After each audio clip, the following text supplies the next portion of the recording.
find is that this session nets together a few of the concepts that have already been covered by Steve, and also cottons on to some of the things that we were just hearing about from Abode as well. So my name's Suzanne. I've been working at the Dogs Trust for a couple of years now, and before that I worked at the University of Bristol in the Clinical Behaviour Centre, and before I went to work for the RSPCA in Australia for a short period of time. This is me with my dog. Okay, so coming on to what we'll be talking about today, we're going to be having an overview. So I really want to just spend a bit of time thinking about what makes dogs dogs and what makes them important companions for us. Also thinking about what dogs' needs are, how dogs can communicate, and how we can practically apply some of the things that we'll be discussing in terms of the needs of dogs and their behaviour to the kind of work that you might be doing in shelters over in India. Okay, so let's begin by talking a little bit about behaviour, welfare and practical implications. This is something that we're going to come back to throughout the slide, but I just wanted to introduce it here and just to set in our minds what's coming over the next talk. So really one of the key messages that I'm hoping that you're going to get out of this is that the behaviour the dog's demonstrating at any one time can indicate its kind of welfare state or its quality of life. And we know that promoting good welfare goes hand in hand with promoting good behaviour. Practically, we can consider the behaviour of dogs and how that... Hi, the mic. Yeah, I thought it was a bit funny. Shall I use that one instead? Yeah.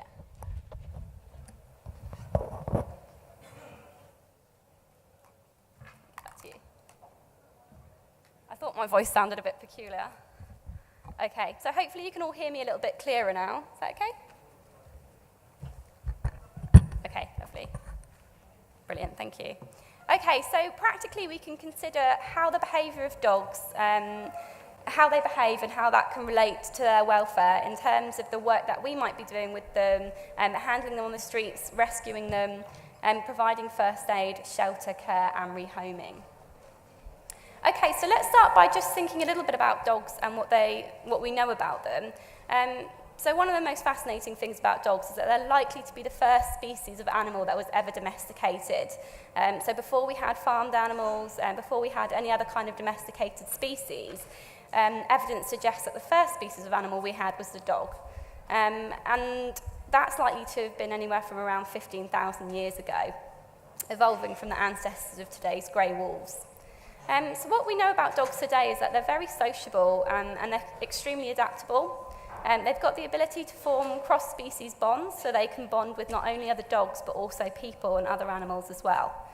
They've got a really strong sense of smell, and that's something that never fails to amaze me about dogs. So dogs today are being trained to use scent to identify when there might be invasive fish in a river, be used in customs to identify invasive insect species, and we're also using them to do things like identify where there are cadavers or dead bodies underwater. So really their sense of smell is something that we can't really begin to appreciate, and it makes up a huge part of their world.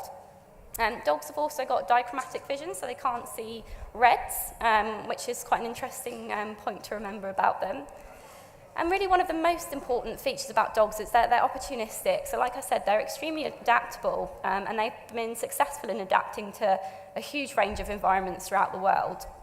They're hunters, they're scavengers, they're foragers, and that makes them very good problem solvers. So they're good at figuring out what they need to do to get food, and how they can adapt into different environments. And the other really interesting thing about dogs is that they've got hugely different relationships with people across the globe. So they can be our companions, be our pets. They can also be seen as pests. They can be utility dogs, so being used to sniff out things like drugs, or with a police force. Some dogs may be used for entertainment, so greyhound racing is quite popular in the UK, and in that respect we're using dogs for entertainment. And other places may see dogs as a useful source of food. So really their relationships with people are so variable, depending on where you go in the globe and who you speak to in each country. Your relationship with a dog may be quite different from your neighbours. Okay, so coming on to thinking a little bit about welfare, and this is a topic that was discussed earlier. If any of you were in Steve's talk, there was a really good discussion about what welfare means to you. And I think it is important to really consider what we think of when we hear the term welfare and quality of life. and also be aware of the research that's out there to support what we may be thinking. So the most universally accepted definition of welfare that we have is the definition that Broom came up with in 1986, and that's the animal state as regards to its attempts to cope with its environment. Now that's quite a broad statement, and if we break it down, what we find is that it's basically explaining the way that we go through life in a state of homeostasis, if you like. So we're all kind of going through life on a level. And we face challenges throughout our lives. So if we take the example of feeling a bit too cold because the air conditioning might be on too high, our homeostasis will be at a level. We'll face a challenge, which is the drop in temperature. And what happens when the temperature drops is our skin detects a change in temperature, and messages are sent to our brain to say, you're feeling cold and you need to do something to rectify that. So what will happen is a range of physiological and behavioural responses to feeling cold. Our skin might prick up, we might start shivering, blood might start being diverted to different parts of our body. But our behaviour will also change, and we may try and move somewhere warmer, we may try and find the air conditioning to turn it down. Now, if we're successful and we're able to warm up again, we can say that we've coped with that challenge. So we've been faced with a challenge, our behaviour's changed, our physiology's changed, the problem's been rectified, and we've come back to a level of homeostasis and a level of coping. But what happens when we can't get warmer? Our stress levels are going to stay elevated, so we're staying up here. And what happens is if we add together lots of those unfulfilled expectations, if you like, so lots of those challenges that we've been unable to overcome, and we add those together, we find that the animal starts to not be able to cope. So there's nothing that the animal can actually do to rectify the situation. And in those circumstances, we can say that the animal's welfare is likely to be poor. So poor welfare doesn't mean necessarily the challenges that you face. Thanks. More your ability to overcome them. So if you're able to overcome the challenge and get back to a state that you were in before, then you've successfully achieved that and your welfare is not necessarily poor. But if you're not able to do that, if you're not able to cope with your environment, we may say that you're in a poor welfare state. So hopefully that just gives us a bit of background to understand where challenges may arise, especially in a shelter-type environment. So the other thing that we're thinking about when we're talking about welfare is the emotional lives of dogs. So like I said, we can split things into physiological and behavioural responses, and emotions drive behaviour. So it's very adaptive for dogs to be able to feel emotions like fear, like anxiety, like happiness, because those emotions drive the dog to change its behaviour in a way that should aid its survival. So I think we can all agree that dogs can feel anxiety, they can feel fear, they can feel frustration when their expectations aren't met, and all of these emotions put them in a negative state. But there's also other emotions that dogs may have. So as a social species, it's quite likely that dogs can experience a feeling of loneliness because they are very adaptable and because they can scavenge and hunt and all the rest of it. It's quite likely that if we put them in a barren environment with no opportunity to fulfill that behaviour, they're going to suffer from feelings like boredom. But we also know that the positive emotions a dog may feel are incredibly important in determining its welfare. And we've talked quite a lot this conference about the emotion of happiness and how we think that may relate to animals. And I do think it's really important that we keep that in mind, because all too often when we talk about welfare, we're discussing the lack of negatives and potentially not putting enough emphasis on the presence of positive emotions. So is a life where we avoid negative emotions a fulfilled life, or do we need to be able to enhance those positive emotions and really bring that quality of life as well? Okay, so in terms of thinking about how we can improve welfare, essentially we need to optimise that animal's physical and psychological environment or health. And the way that we do that is we provide opportunities for these animals to make choices that enable them to overcome the challenges that they may face, both in terms of challenges to avoid things that they don't like and challenges in terms of being able to seek out the things that they do want. And along those lines, it's quite important that we provide these animals with the opportunity to fulfill their natural behaviours and to operate their environment. Really what we're aiming for is to reduce negatives wherever possible and maximise the positives. But in order to do that, we often need to prioritise the needs. And we're going to talk a little bit about that as well. Okay, so we've all seen the 5 freedoms of the Farm Animal Welfare Council, originally proposed by the Bramble Committee. These are things that we're quite familiar with. The 5 freedoms basically provide the underlying framework where a lot of people, particularly within the farm animal sector, have then gone on to create welfare standards and assessments for animals that are in our care. And I think it is an important framework. It's not the be-all and end-all. Welfare is much broader than just thinking about the 5 freedoms, but it does give us a place to start. And I think what we really need to do in order to apply that is to think about how each one of these freedoms may relate to the work that we're doing and what we can provide dogs. So if we take the first example, diet, and when we're thinking about diet, we're not only thinking about food, we're also thinking about the provision of water. And Steve gave some really good examples earlier about how actually it's not just the type of food or the type of water that we provide, it's the way that we do it. And thinking about how we can best divide that resource to minimize conflict. But also giving different options. You know, I've done quite a lot of work with cats as well as dogs. Cats notoriously are sometimes quite difficult to provide them with sufficient water, and they potentially need different options in terms of running water, fresh water, water that's been there for a few days, in order to get them to drink enough. Because typically, if you look at feral cats, a lot of their water content will come from the food that they eat. And when we feed them on biscuits, it can be difficult to get enough of water in. So we're thinking about the amount of food, the type of food, the frequency with which we give it. So Steve said again earlier, dogs on the streets are probably used to eating more frequently than we can provide them with food in a shelter due to restrictions on our time. But how does that influence their welfare? And is there anything that we can do to potentially increase that frequency if it's something that we think they may be struggling with? And the form in which we give food is important as well. So again, in terms of enrichment, we've seen that there's a huge variety of ways that we can provide food.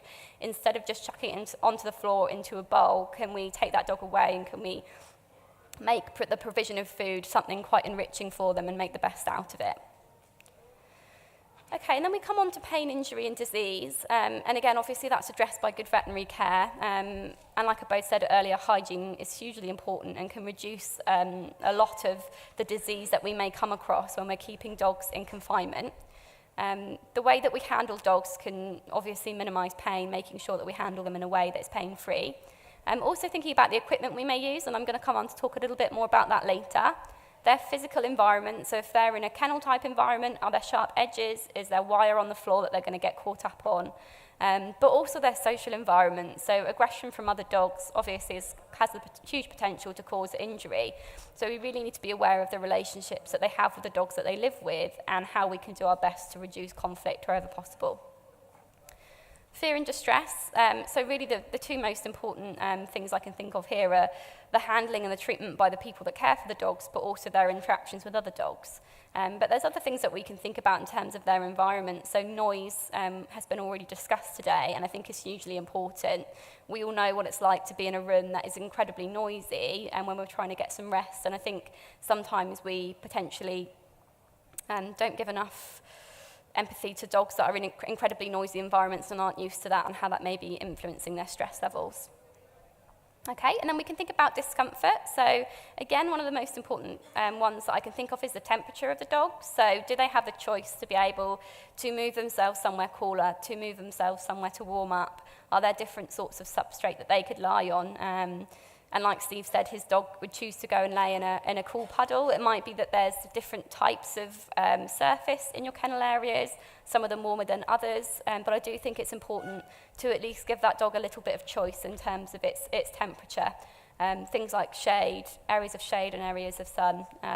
Good ventilation is incredibly important, so if they're in indoor kennels, making sure that there is fresh air getting in, access to somewhere comfortable to rest. And again, if it's a dog that isn't confident in coming into conflict with other dogs, then they need to be able to access that resting area. And if other dogs are monopolising it, we potentially need to think about other options or whether we need to address the number of dogs sharing a space. Things like lighting, the shelter that's available, again, the noise and the hygiene are all important when we come thinking about discomfort. And then the last one we have had here is, again, the ability to express the normal behaviours. So with dogs, that comes down to their physical and social environment and the opportunities for choice that they have, and the provision of enrichment that can reach those needs. One of the things that I just wanted to cover is kind of a hierarchy of needs. So I think we can all appreciate that dogs have got hugely rich lives, and they've got many, many needs that we want to cater for. And sometimes it's difficult to understand how we can best prioritise those needs, because possibly we can't provide them all at the same time. So this is based on some work by Maslow, who made a priority of human needs, and we've just taken a look at this in a different way and thought about dogs. But basically what this diagram shows is that metabolic stability, so things like hunger, thirst, body temperature, the physical health of the dog needs to come first.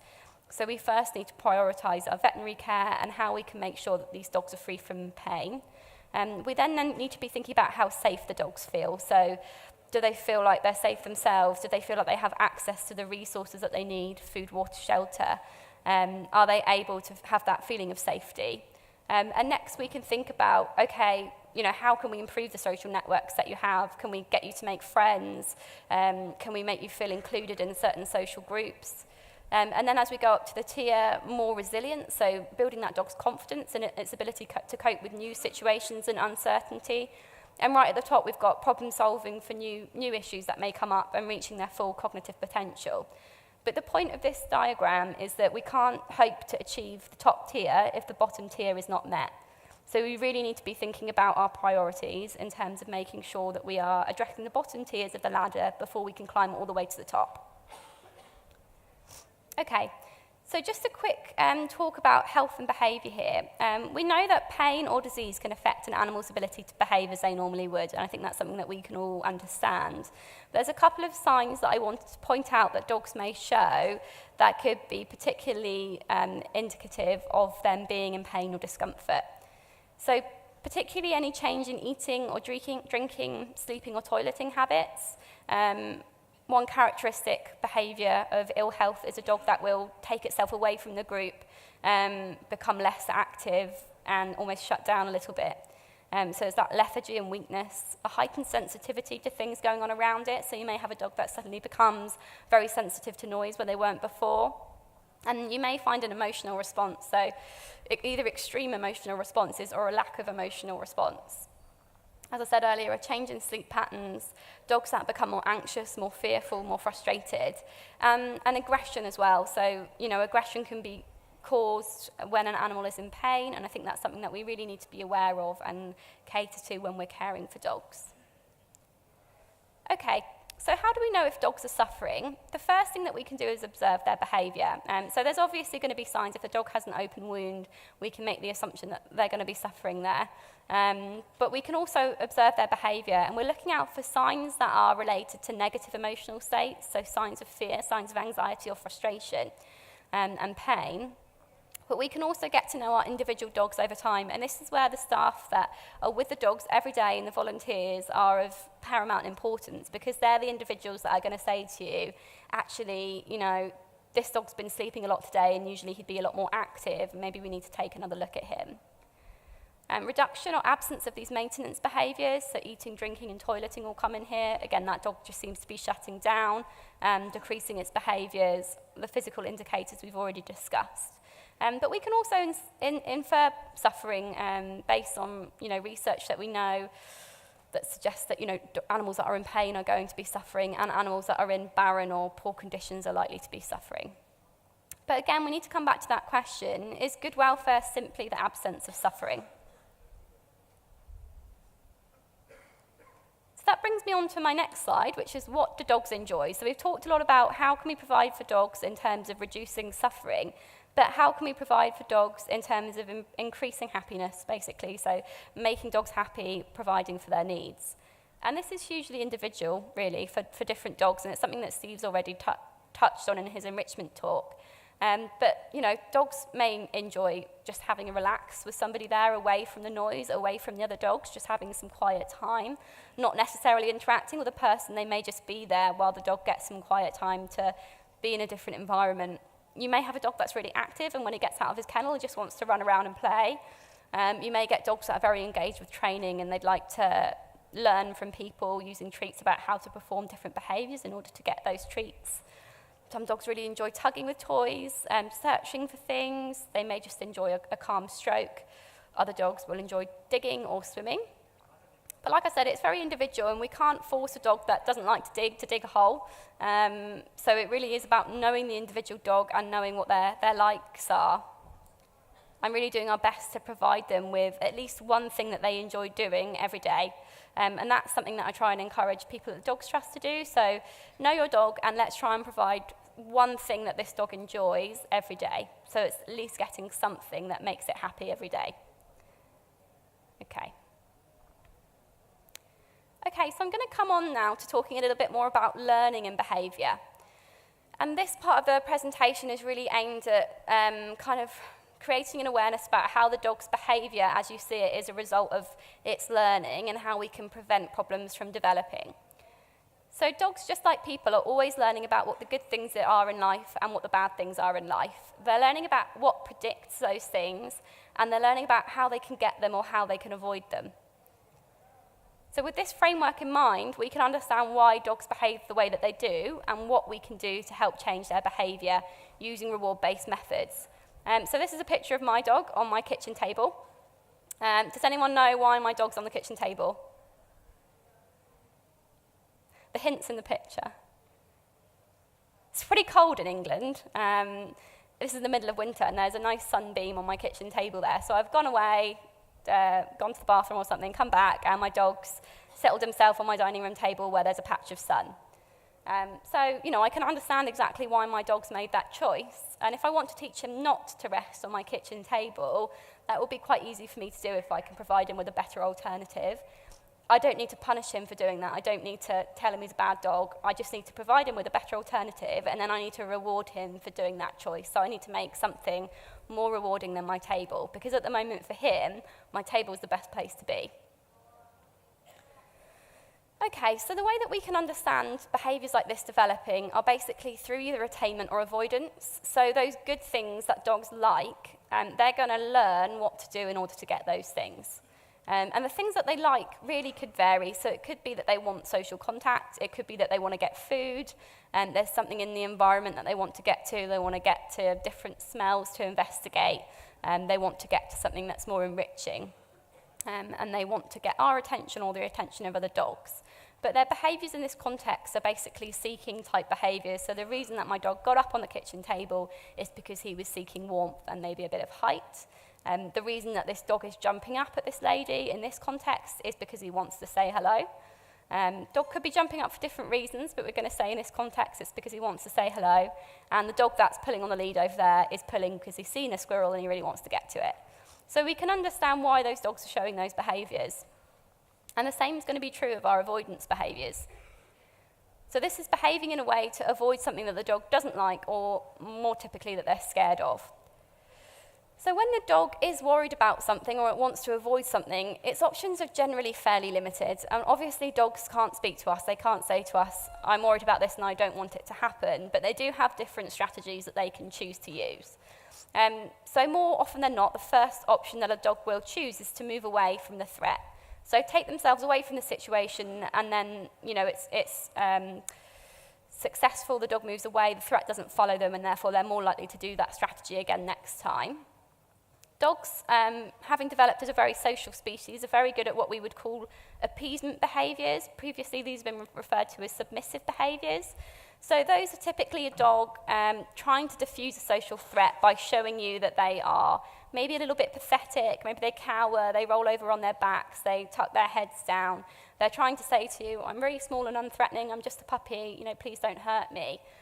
And that's with the intention of diffusing the threat that they feel. Aggression is usually a last resort, but it does come under the options that a dog has when it's faced with a threat. Now, I say it's usually a last resort. If a dog's previously learned that barking is a successful way of avoiding a threat, they're more likely to go straight to that option in the future.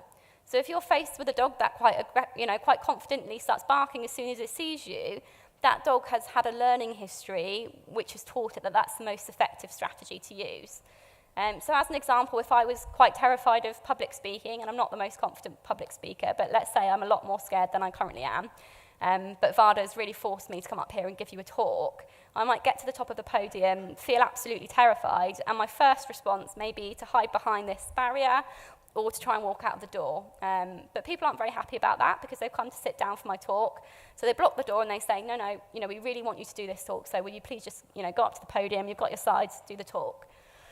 So if they do that, then I might start to say, I'm really not feeling very well, I'm really scared of doing talks, I really rather not, please don't make me do this talk. And they might say, no, you've come all the way to India to provide a talk, so let's just do it. And at that point, I might start to use aggressive signals. So I might say, actually, no, I do not want to give this talk. And if you try and make me do this talk, I'm going to push straight past you, walk out the door, and I'll be on the next flight to England before you can stop me. And it may be that I learn that aggression was the only option that worked. Nobody listened when I tried to use the other options. And so the option that I was left with was to use defensive behaviour, and actually that was quite successful. And definitely one of the problems that we have, absolutely in the UK, and I'm sure the same is true here, we're not very respectful of those earlier signs. So the dog that moves away or the dog that looks appeasing, we often say, that doesn't matter, come on, we need to get this done. And we ignore those signs, and we often push the dog into using aggression. And like Steve said, at that point we say, this dog's aggressive. That came out of nowhere. But there's always a lead up to it. Frustration also plays a role, and I'm going to be talking about that in the next slide. But if I'm trying to use my strategies like moving away, I'm trying to use appeasement, and it's not working, my expectation of that situation is not getting met. And what happens when we're frustrated is that we try harder. So I may actually try and move away more, but it doesn't work. Aggression can also be more likely to happen if an animal's frustrated. So if you're feeling like you're not being listened to, your expectations aren't being met, it's more likely that you're going to choose the option of aggression. So that really was just to give you an overview and understanding about why dogs are aggressive and how it develops. Even though sometimes we can feel quite offended when we're faced with an aggressive dog, more often than not that has developed out of a defensive behaviour. So it's important to understand how the dogs get there. The other thing that's quite important to mention, and that I always mention when I give this kind of a talk, is that if, say, for example, I got quite defensive and Vada got more defensive back at me and she told me off for becoming defensive and wanting to leave the talk, that may stop me in my tracks and I may actually do the talk even though I don't want to do it. So her punishment in that situation may have worked, but I'm probably going to be more likely to be scared of social speaking in the future. It's not going to make me feel better about the situation. And actually, the next time that I'm made to come and do a talk for Fiapo and Vada says to me, you need to get up on stage and give a talk, I may increase my aggressive response because I know that earlier the lower level didn't work. So I may shout louder, I may push harder.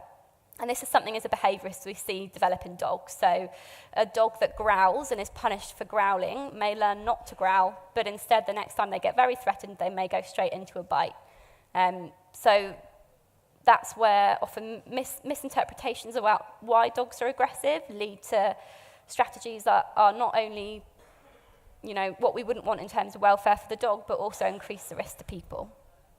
Okay, so I've talked a little bit about frustration already, and this slide's just a recap what frustration is. So it's the emotion that's triggered when you have unmet expectations, when there's physical or psychological barriers to control. The psychological barriers is quite an important one to mention. So a dog in a cage may be frustrated because it can't get out of its cage in order to get the things that it wants or avoid the things that it doesn't want.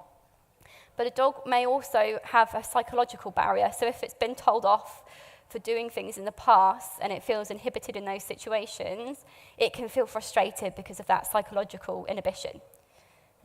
Frustration may also be caused when a dog wants to obtain or retain something of value. So this is where a lot of that conflict in multi-dog situations comes up. So if you have several dogs and they've just been fed, they're going to feel frustrated around that issue of food, making them more likely to show aggression. And when they have unfulfilled motivations, so when they have a innate motivation to perform a behaviour like to seek social contact, but they're not able to, then they may feel frustrated then as well. Okay, so with that in mind, we're going to come on to talk a little about canine communication and what signals dogs can use to tell us their emotional state.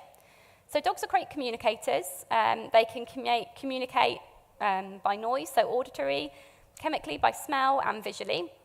If we can understand the signals that they use, we can best understand how the dog's feeling and what they're likely to do next. It also gives us an indication of what their welfare state is. Recognising signs of fear and frustration allow us to assess and reduce risk when we're handling dogs whilst ensuring good welfare. So for this part of the talk, I'm just going to go through a few of the common signs that we see. So we've got 3 images of dogs' faces down here. Each of these dogs looks fairly stressed, and we're going to go through the reasons why they may be so.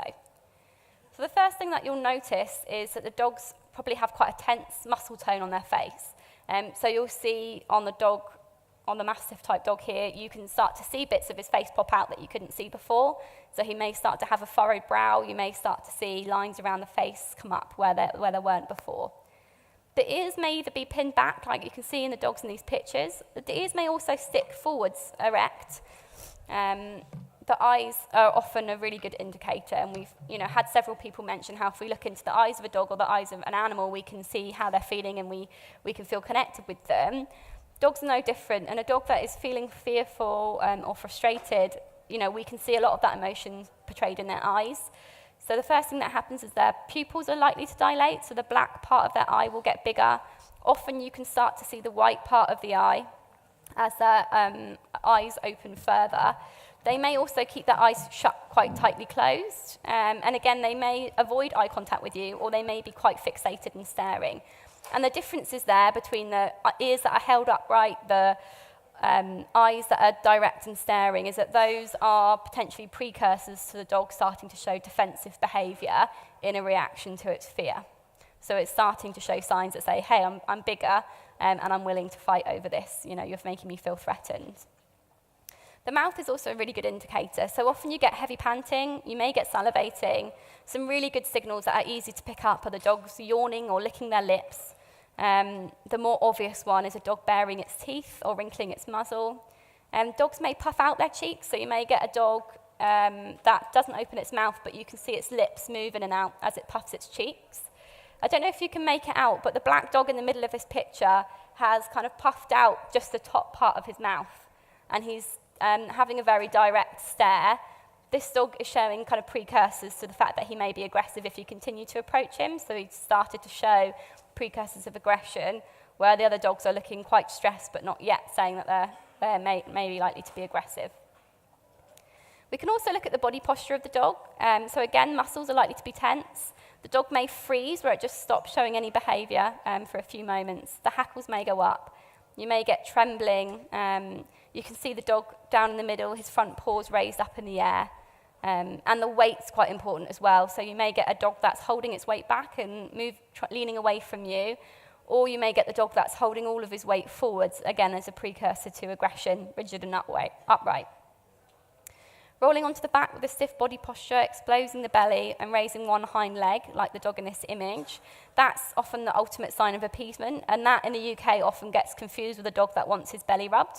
This dog doesn't want his belly rubbed. He's saying that he's very worried, and he's showing the ultimate sign that he's, not a threat. Often, a bite may happen where somebody misinterprets that and rubs the belly of this dog. Dogs can roll on their belly because they want a belly rub, but that dog will look more wriggly and more relaxed, and it won't have the same tense body language. Tail, waggy tail doesn't necessarily mean happy dog. If the tail's held straight up or quite tense downwards, or it's between its legs, that dog is likely to be quite worried. And then you've got the actions that the dog may choose, and I'll just breeze through these ones. So we've already talked about freeze, aggression, appeasement, and avoidance.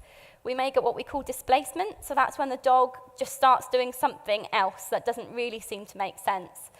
So it may suddenly start sniffing the floor when it's faced with a threat, and you think, well, that doesn't really make sense in that context, but the dog's just performing a behaviour because it's not sure what to do. That dog may be reluctant to come forward or follow command. It may become a bit overly attention-seeking. That's only likely to happen in dogs that have already got, a good history of interactions with people. When they're facing a threat, they may start to really seek attention from their main caregiver. They may become boisterous or overexcited and won't keep still. They're not likely to take food. And we may also see abnormal repetitive behaviours like spinning develop in situations where dogs are suffering from poor welfare. Usually when frustration's quite high and the dog hasn't found a solution to cope with its environment. So a lot of the time, for a behavioural reason, a dog may start showing a behaviour repetitively just because that does give them some feedback and some solution where there is no other. Okay, so a few images just to demonstrate that point. So we've got the dogs that are trying to seek social attention. Dog may suddenly shake its body, usually after a slightly stressful event. keep in contact with other dogs, ignore you, and, not respond. Okay, so the next bit of this presentation was intended to be a bit of a practical. Because we're all a bit spread out, this will be a practical that we do inside our heads. So we're going to see a series of images come up on the screen, and each one is a dog's face. For each picture, I just want you to think about whether the dog appears to be relaxed and friendly, whether it appears to be alert and ready for action, but you're not quite sure if that's in a good way or in a bad way, or whether it seems scared or likely to be aggressive or frustrated. And for each image, I'd like you to think about what it is about that image that makes you think the way that you have. Okay, so this is the first image. This is my dog. So image number 1. Hands up who would approach that dog. Nobody? Okay. Hands up who thinks that dog's aggressive. No? Friendly? Suspicious, curious, okay. So in this context, my dog's waiting for me to throw a ball. So he's ready for action. You can't necessarily tell what kind of action he's ready for. It's the context that gives this picture importance. So you're right to be a bit confused by that one. It may be that if I was approaching him in a threatening way, he may look at me that same way before he then starts to show signs of aggression. Here, he's just showing an increase in arousal, and arousal is how prepared you are for action. So he's really prepared, his pupils are getting dilated, you can see that his one ear is sticking up, his other ear can't stick up, so that's still down, and he's got wrinkles on his forehead, and he's giving that really direct stare. But the context in this picture is he's waiting for his ball. Okay, so the next picture. Yeah, hopefully that's quite an easy one. And we can see that you can see that the tone of his face has changed quite a lot. I think this is why it's useful to use pictures of the same dog when we're demonstrating this. So his face looks a lot softer generally. You can't see those wrinkles between his eyebrows.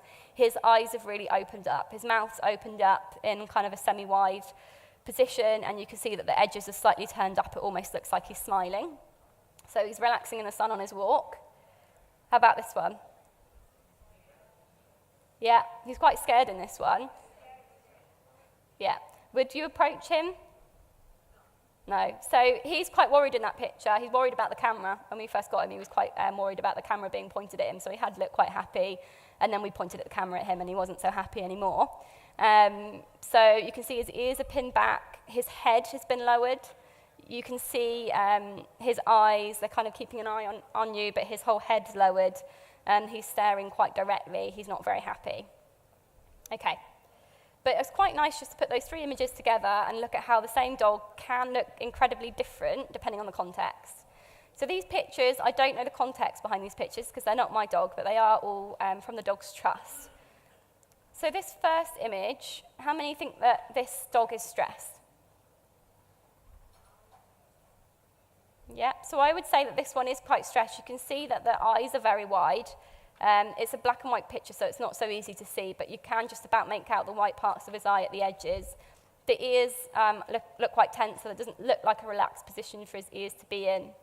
And the panting and the musculature around his face as well would suggest that it's not so relaxed. Again, with this one, anyone have any reservations about approaching this dog? Yeah, I would have a few reservations if I didn't know this dog and I didn't know the context. Again, you've got that slightly lowered head with the ears back and the direct staring, so some signs there that he's not so happy. And then we can see the same dog actually looking much happier. And now we can see the dog looking much happier. The first image, we can look at that, and you probably all say, actually, yeah, he was quite stressed in that first image. Now that I can compare him with how he looks on a good day. And that's why it makes such a difference whether you know the dog and you've had experiences with them before. Again, everyone probably looks at this picture and says, oh, lovely, really lovely Labrador. He looks absolutely friendly, really, really nice. This one, you may have some reservations about approaching him. Again, I don't know what the context is. This dog is probably looking at a ball, so he's probably aroused, he's ready for action. It could either be good or it could be bad, but we want to be a little bit cautious when we approach that dog and think about what else is going on. You know, is he likely to be in a good emotional state or a bad emotional state? Okay, just a couple more, and I'll go through these ones quite quickly. So quite a similar expression, both of those dogs. We can see in the top right, you've got his body weight leaning slightly away, and that paw is raised as well. And this is the dog when he looks more relaxed. So what really sticks out to me in most of these pictures is looking at that musculature of the face and seeing the extra bits that pop out when the dog is stressed versus when it's relaxed and its face should look quite smooth. Okay, and then one more for you. Okay, so we can see top left there, the dog again is looking quite happy. Top right, similar expression, but we can look at it and we can see what the emotional difference is likely to be in that dog. So the ears have gone pinned back slightly. We can see how much wider the eyes are. I really like this image because it shows the difference between a pant that we think could look quite relaxed and a pant that we think is more stress-related. So the mouth's been opened wider, the lips have been pulled back, and you've got some lip licking going on in the third picture there as well. Okay, so this is my last slide, and again, it's just a similar type of thing. So the dog that's alert and aroused, difficult to say why, and the dog that's happy and relaxed. Okay, so just for the last part of my talk, and I know we're running short on time, I'm going to talk about behaviour, welfare, and practical applications. Actually, I've just seen my time, and I'm only 40 minutes in, so not doing too badly.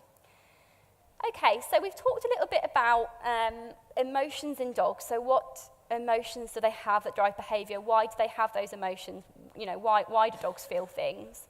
What behaviours is a dog likely to show that can suggest to us whether it's feeling good or it's feeling bad?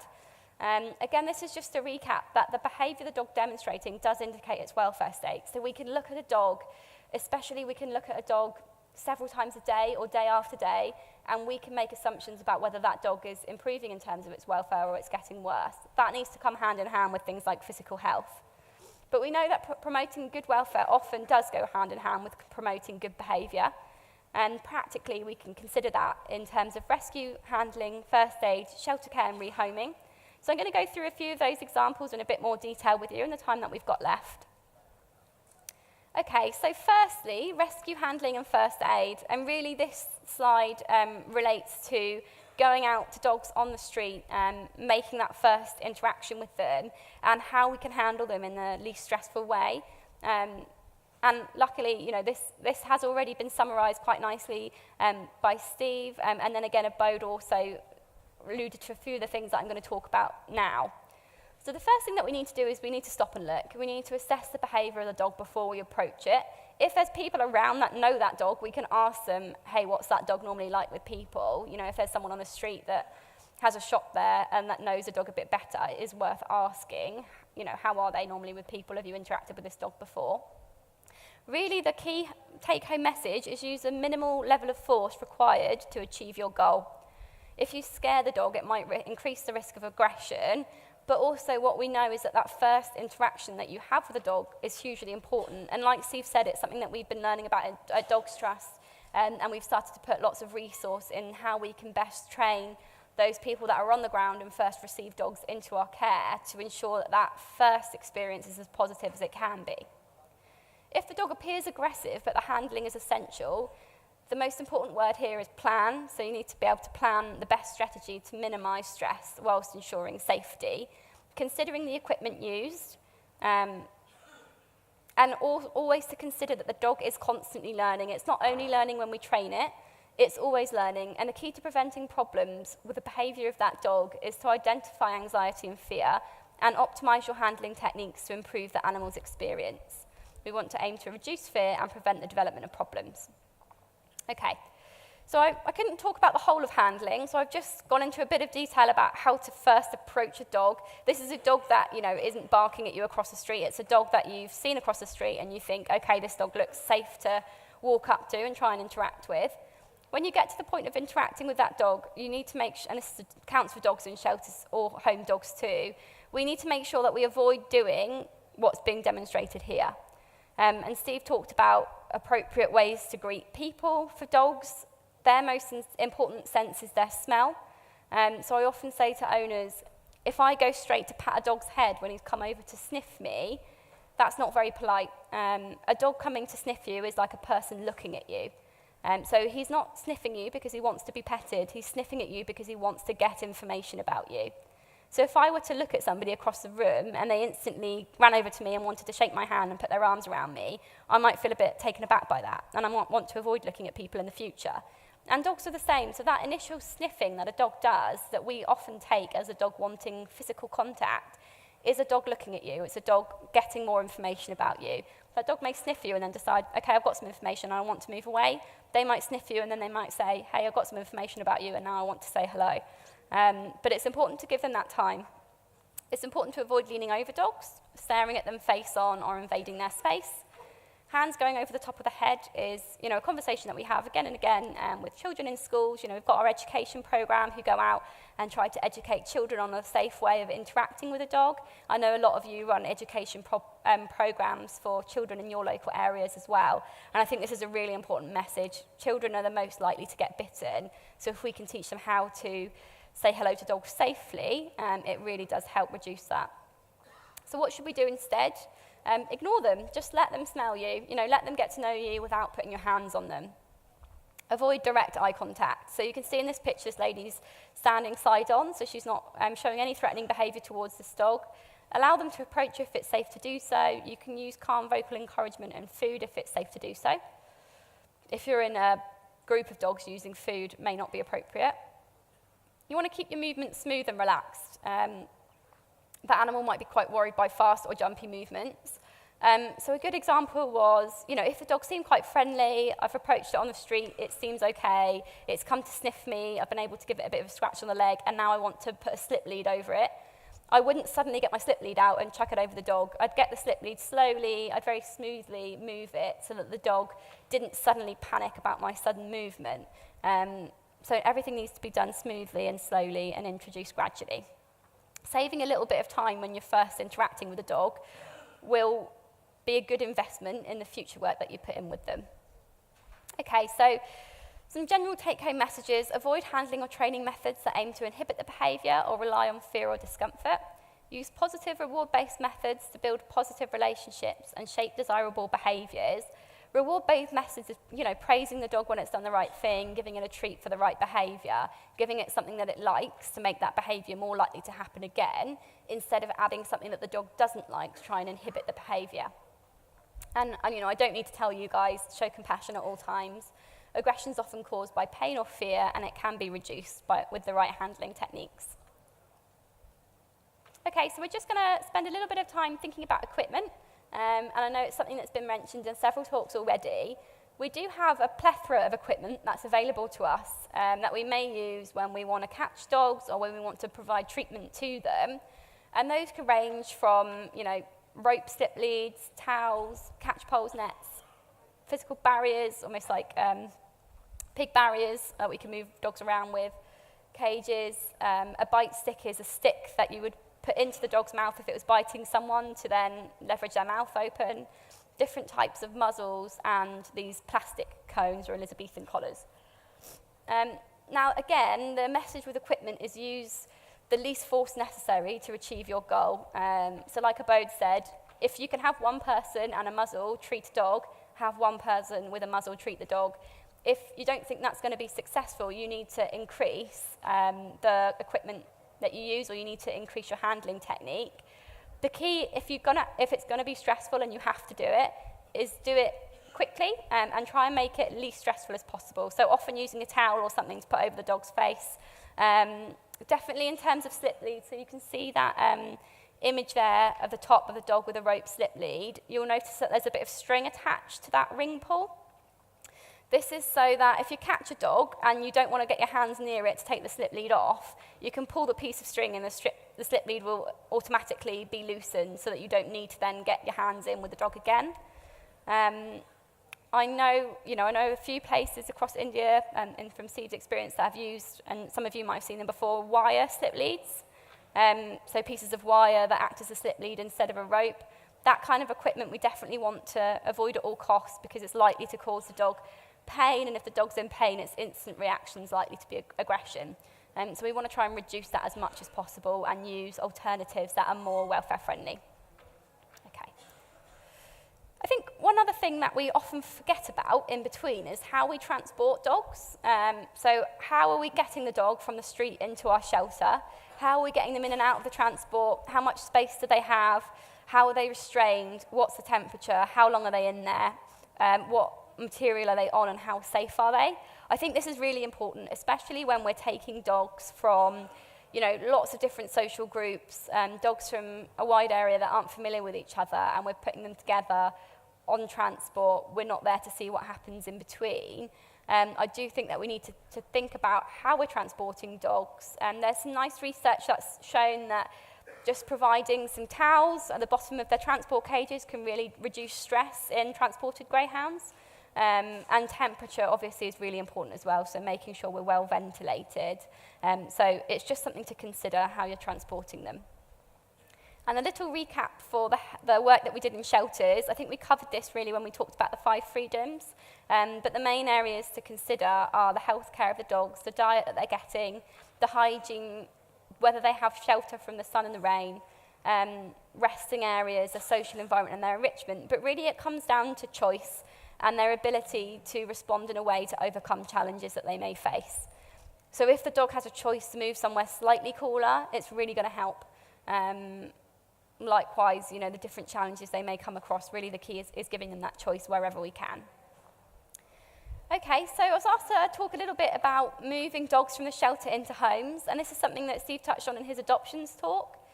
We really want to make sure that when we have the opportunity to place dogs into homes, that's made on the requirements of both the dog and the owner. And I do think a lot of the times we are quite good at thinking about the requirements of the dog, or I hope that we would be. So thinking about a dog that requires quite a lot of exercise, not going to live somewhere where it's going to be just kept in a garden or a home and not given any. But I think we also really need to think about what the owner wants out of that dog relationship. So what is the owner looking for? What kind of dog do they want? Because then we can really help them find the dog that's going to work for them. But it also helps us if they select a dog based on aesthetics, so based on what the dog looks like, and we think that dog isn't suitable for them, they've probably alluded to that already. So we can say, hey, you've told us that, you don't want a dog that you have to walk for a long time every day. Unfortunately, this dog's, really going to need a lot of exercise, so why don't we look at another dog? And if somebody feels that it was their idea, they're much more likely to be happy about taking it on. So I would encourage you to really take their needs into account as well. Considering things like the dog's age, their breed and type, their energy levels, what's their background, so were they a street dog, were they somebody's pet, were they used for a purpose, so were they a guard dog, what did they do before? Considering the owner's environment, so do they live in a garden with lots of space for that dog to exercise? Do they live in a house with no garden? Do they live in a 5th floor flat? Are they in a city? Are they somewhere rural? Do they own a cat or another pet that the dog may come into conflict with? How many different family members are there? So are there children that visit frequently? Do they have their own children? Does everybody want the dog? Questions like this that we need to ask. And like I said, what does the owner want out of the relationship as well? I think it's really important that we do our best to educate owners on providing for that dog after they've taken it away. And we can give them frameworks like the 5 freedoms in order to help them understand what dog ownership entails and what kind of areas that they need to be considering for that dog. But I think the more material that we can give those owners to go away with and the more support we can give them, the better, because it's only going to make that dog's chances of having a happy home more successful. Okay, so just a few summary points. Dogs are highly adaptable. They're a social species that can form close bonds with people. We need to make sure that we're meeting those basic needs as a priority. So those are the health needs and the feelings of safety that we need to make sure that we're providing. And then we can strive for the higher needs as best practice. So those are things like problem solving, enrichment in terms of games and toys, their social networks. The 5 freedoms gives a useful framework for welfare in shelters, but it's not the be-all or an end-all. Do remember that welfare is the animal's ability in regards to its coping strategies with the environment. If we can improve dog welfare, behaviour and human safety, that's what we're all striving for, and we can do that by reducing fear, anxiety and frustration. So not only are we promoting good welfare for the dogs, we're also helping people be more safe as well. I've included a few references here for those of you that are interested in a bit of extra reading. So there's a book, Domestic Animal Behaviour and Welfare, which is written by Broom, who's the author of the Animal Welfare Concepts and Measurement paper, which discusses welfare as a concept. I've also included a few guides. So there's an open access paper by Dr. Rooney, which is a practitioner's guide to working dog welfare. They talk quite a lot about how we can provide for the needs of kennel dogs in that paper. Our own website, Dogs Trust Dog School, provides leaflets on simple training things. So if you need any advice to give to owners in terms of training their dogs with rewards or why we use reward-based training, that's quite a good resource to look at now.